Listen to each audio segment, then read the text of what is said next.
Good morning, ladies and gentlemen, and welcome to the Grit Real Estate Income Group half year 25 results update. Throughout today's recorded meeting, investors will be in listen-only mode. Questions are encouraged and can be submitted at any time using the Q&A tab situated on the right-hand corner of your screen. Simply type in your question at any time and press send. The company will publish responses to these questions where it's appropriate to do so after the meeting has ended, and we'll notify you when these are available for your review. Before we begin, we'd like to submit the following poll, and I'd now like to hand over to CEO Bronwyn Knight. Good morning. Good morning, and thank you, Mark. I was just chatting to Mark that it's very dark and cold in the UK, but not so much in Mauritius. So, on that note, welcome to our December results. Today, we're positioning as an update. As you know, you have seen me recently in October with our June 2023 results. So, today's an update, which I'll be taking our audience through today, just already around what we are seeing from a macro perspective, but also what we are seeing from a recovery perspective and a business perspective. So just to remind our audience, what we pride ourselves on is that we are definitively a family of partnerships. So this is demonstrated throughout our presentation today, specifically about the core and heart of our African business and the relationships. We continually set global benchmarks. We are here to develop smart business solutions. It's all about impact real estate, impact infrastructure, and we are business, both grit and greer, that goes beyond buildings. Just a reminder to the audience around the structure of the business and where we are today. So obviously with the consolidation of Greer, which I'll touch on, we have the property investing side of the business, and then we have the services side of the business. With our outsourcing of our property management and facilities management, the core focal areas are development management and asset management of the business going forward. We are multi-geographic, investing across a multiple of geographies across Africa, 33 assets. The combined property portfolio sits just under $1 billion. And again, focusing on global tenants, global conglomerates, and being, and has, as we have for the last 10 years, been their real estate solution. So when I saw you in October last year for the presentation of our full year results, we have continued to make slow progress, but it's been good progress. We have to realize, which I'll touch on today, we're dealing with a magnitude of macroeconomic challenges, but in that we are still seeing a good recovery. So what have we done? What has the management and what has the board done since I last saw you? The importance that we finalize the recapitalization of Greer. That was addressing the material uncertainty that was sitting in our audit report. That was a very, very, very big achievement, and the reduction of debt with that capital. We have, on the 1st of February, successfully implemented the Broll Strategic Facilities Management Property Management Contract. What does that mean for our bottom line?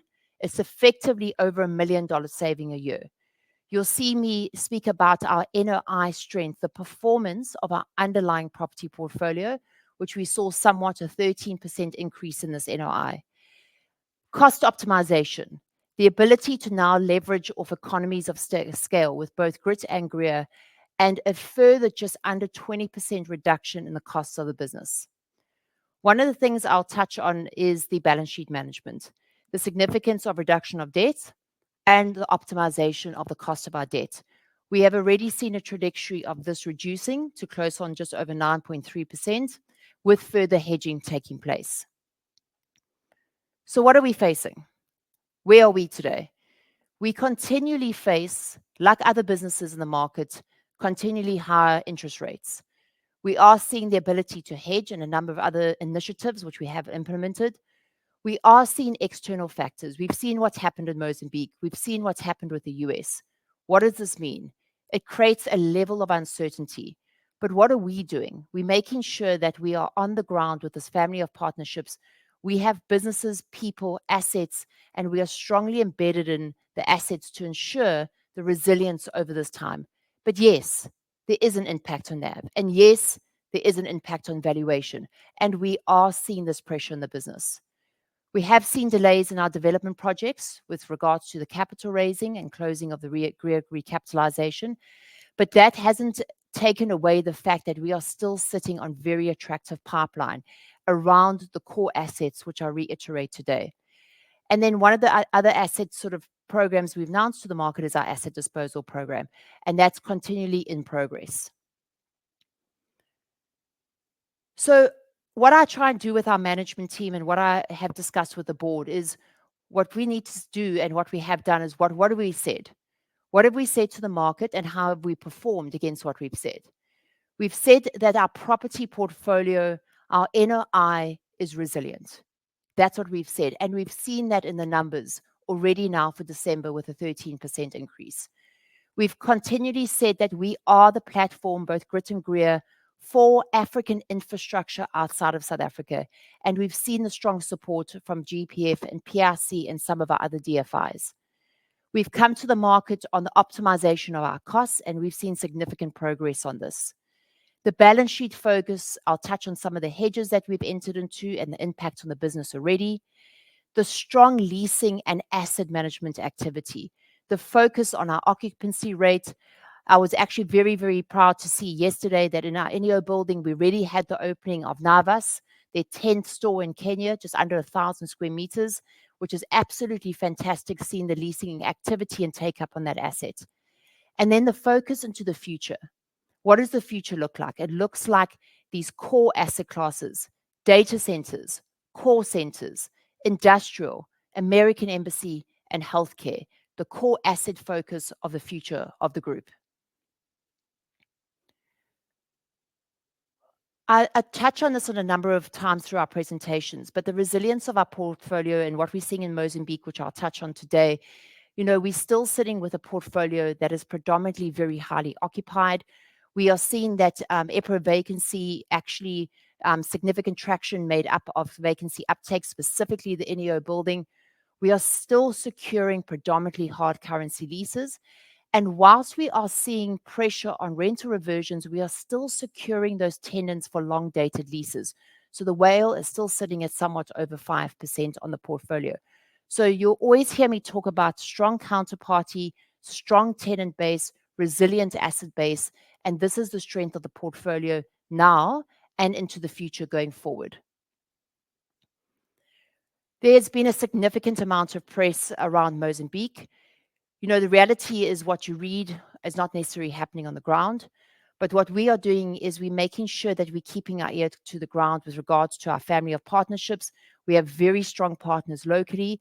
We have political risk insurance. I always call it our doomsday insurance that covers us in the eventuality that we have to safeguard our assets. We've got portfolio strength in relation to the American Embassy, Vodacom. It is not ideal what we're seeing happening across Africa. And this is obviously capitulated now by what we're seeing, what's happening with America. But what we are doing is that we know that we are performing or developing in infrastructure assets, which are the asset classes that are the most resilient going forward. And the macros are something that we're dealing with on a day-to-day basis. Just touching on the financial review and where we have seen success and where we're still seeing pressure. This graph gives you an ideal picture of what the actual valuation business, what the real estate is looking like from a performance perspective. Yes, the NOI is performing, and yes, we've seen a growth on the NOI of over 13%. With the Greer consolidation into Grit, it's been very favorable for the numbers. But where are we seeing pressure? We're still seeing pressure on retail, specifically our Anfa shopping center. You'll see some valuation pressure on office, specifically Vodacom. So we have secured Vodacom, we've secured a new lease. But just to remind the audience, we came off a 10-year lease with Vodacom. So those rentals will being rebalanced. So we have seen rental impact, which is obviously having valuation impact. So on the portfolio overall, you would have seen a somewhat $20 million decline, and that's obviously had an impact on the net asset value, NRV per share of somewhat just over 4 cents. The cost optimization in the business is absolutely key. So there's two components of cost that we manage. That's the operating cost of the portfolio. With the Bro outsourcing, we've seen and will see significant impact on these costs. There's also the administrative costs. This business has been very expensive to run because it's multi-geographic, it's across the African continent. And what's very important is the optimization plan. So with us now consolidating Greer, we've been able to look at the platform and say, how do we optimize this platform? So we are well underway to meeting our June 2025 target, which is effectively the 1.25%, and ultimately going to that 1%. So there has been significant progress already. And if we go on to the next slide, you'll specifically see and make mention of the implementation of the Broll strategic relationship. A reminder to our audience, what have we done? We've outsourced the property management administration of the functionality of that business. That is seen and will see over $1 million of saving and has seen already an operating cost reduction of 14.9 to 14.2% on the operating cost of the business. But this is a strategic partnership for Broll to benefit from the economies of scale and us. So our focus now will be development management and asset management for the business going forward. We are further just reiterating the importance of disposing of non-core assets.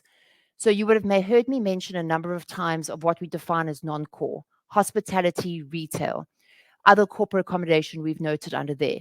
The core focus assets of what we are doing and through our association and now our subsidiary Greer is focusing on core asset classes. That is infrastructure, platform type assets, focusing on industrial, American Embassy, data centers, BPOs, future jobs of the future, 1.5 million jobs moving from the Philippines to the African continent. That is the focal point of where we're going. And then it's the disposal of non-core assets. We have had success already in selling off over $160 million of assets, and we've actually had success of selling those close to net asset value. So this extensive disposal program is extending. The proceeds of that will be used to reduce debt. Our cost of funding and the reduction of our debt is a core focus of myself and the board going forward. Some of the important things that happened since I last saw you, which was in October, was, yes, the closure of the capital raise for Greer. That money was fully deployed into the business and used to reduce debt. So you'll see from this particular slide, if you look to the bottom, we have settled just over $55 million of debt since we were with you previously. That has had a positive impact on our LTV. So we've already seen LTV come down to just over 51%. And the continuation and working with our financiers who have been hugely supportive in this recovery plan going forward, specifically around covenants of the group and working with us to ensure either a further capitalization to the group, the asset disposal strategy, and allowing some of these initiatives to now roll out in the next 12 months to see ultimate recovery. I made mention of this in our key highlights, but what we have already seen is where we have been able to secure further hedges.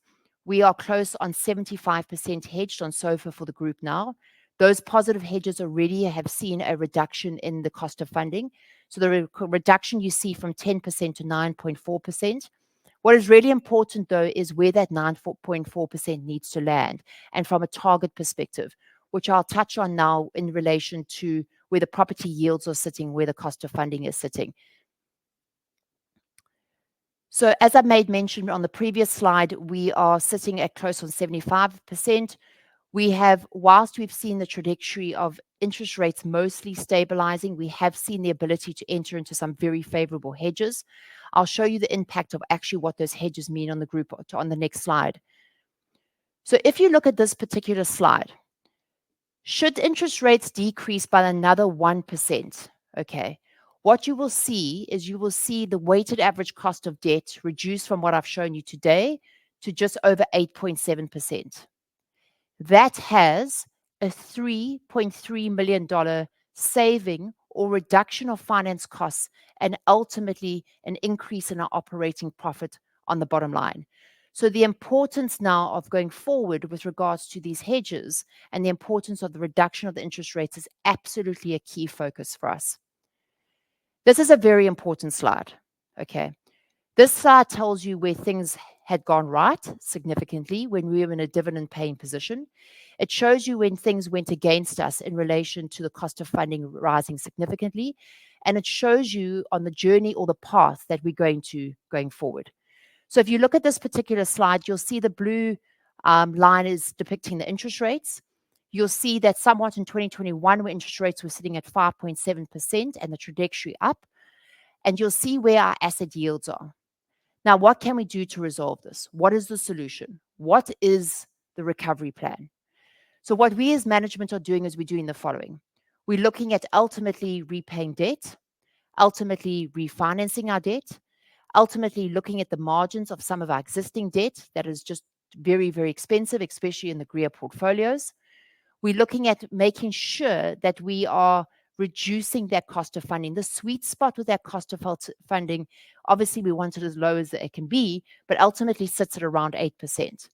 You then look at the property yields of sitting at 8.1. How do we get that to get to closer to 9%? We dispose of assets like Tamasa that are sitting at yields of 6.5%, non-core assets. We allow the development company GRIA to develop because ultimately they're building at development yields of circa 11, 12%. So that is how that green, yellow, and blue line swaps around in the trajectory. So we have a definitive plan to map out the next 12 to 24 months in relation to this trajectory that we're seeing, which allows us to get into a better position from a profitability perspective, a loan to value perspective, and ultimately going back to paying distribution.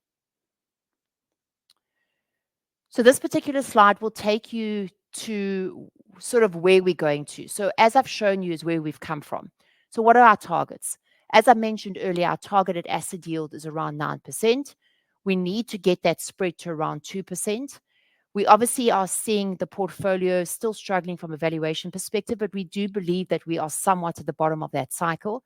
We are seeing assets that are actually performing from a valuation perspective, the data centers, the BPOs, the American embassies.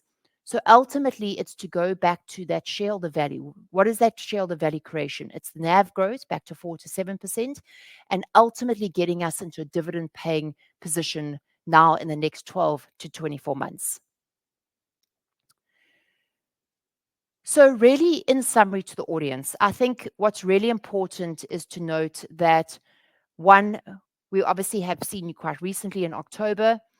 Secondly, there actually has been a lot that's happened in relation to a recovery underway. We've set ourselves some definitive focus areas and some definitive targets, and this really just summarizes where we're going to and actually what has been achieved thus far. So the portfolio continues to be strong. With now the consolidation of the GRIA portfolio, which are our core assets, the portfolio is even more resilient into the future. And that is demonstrated clearly by the growth in the NII of just over 13%. The ability now to focus on our asset management, development management, the outsourcing of role, the reduction of funding or the reduction of costs from the outsourcing model, the ability to dispose, shrink before we can grow, dispose of assets, rebalance the balance sheet, reduce debt, renegotiate debt, get that cost of funding down.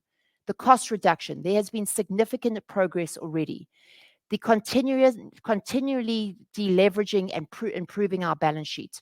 That is an absolutely core focus of ours with our asset disposal strategy, with our capital raising strategies going forward. And then I think just in summary, what we have created over the last 10 years is a significant infrastructure platform for Africa. We have got asset classes that are resilient. We've got a portfolio. We've got people on the ground. And we've created a $1 billion portfolio that is facing macroeconomic headwinds. We all know what's happening currently. But it's the importance of making sure that the resilience of this portfolio through the management, through the strategies that you see here today and actually that have already been adopted, and ensuring that we are on track now for the next 12 to 24 months to ensure that we make our targets. So on that note, I'd like to please thank our audience. I'd like to thank our investor base and shareholders and possibly a lot of financiers dialing in today for the continuous support. As you can see, we are a resilient management team that is flexible and fluid to what we're facing from a macro perspective. And on that note, just from my side, from the board, we are looking forward to what's coming next. And we're looking forward to the opportunities that we see into the future. But there are things that we need to manage now that we have made enormous traction on. So personally, I'd like to thank my board and my management team who are literally working day and night to making sure the objectives of this business are met. And on that note, I know that there was some sort of questions about how to put questions. There is an email address on here. I think Mark made mention of putting questions through the system. Between myself and our investor relations team, we will reply to every single one of those questions. We will be on roadshow quite soon as well. So on that note, have a wonderful, dare say, Valentine's Day on the 14th of February, and have a wonderful either morning or afternoon wherever you're placed in the world. Thank you. That's great, Bronwyn. Thank you very much indeed for updating investors. If I could please ask investors not to close this session, as we'll now automatically redirect you so that you can provide your feedback so that the management team can really better understand your views and expectations. This will only take a few minutes to complete, but I'm sure it'll be greatly valued by the company. On behalf of the management team of Grit Real Estate Income Group Limited, we'd like to thank you for attending today's presentation, and good morning or afternoon to you all.